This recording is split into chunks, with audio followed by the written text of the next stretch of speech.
শঙ্খ মোহরকে বলল, এবার পরীক্ষা শেষ হলে তোমাকে আমি ঘুরতে নিয়ে যাব আমি। বুঝছো মোহর? মোহর শঙ্করকে বলল, প্রতিবারেই তো তুমি একই কথা বলো।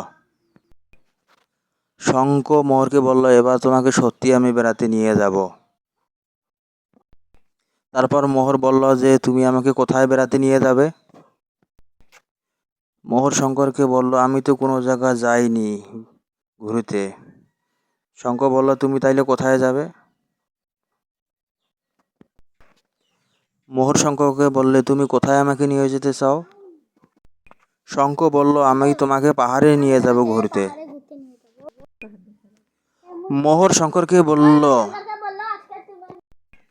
পাহাড় থেকে জলপাইগুড়ি দেখা যায়। তারপর বলল, তোমার আর কি জলপাইগুড়ি। মাঝখানে চলে হলো তার বড়দা ও বড় দিদি। এর পরবর্তী আপডেটের জন্য চ্যানেলটিতে সাবস্ক্রাইব করার জন্য দর্শকদের অনুরোধ করা হলো। ভিডিওটি না টেনে একটি লাইক দিয়ে শেষ পর্যন্ত দেখার অনুরোধ থাকলো দর্শকদের। এবার দুজনে রওনা হলো, জলপাইগুড়ি যাবে তার দাদা ও বৌদি সহ। একসাথে তারা দুজনেই যাবে।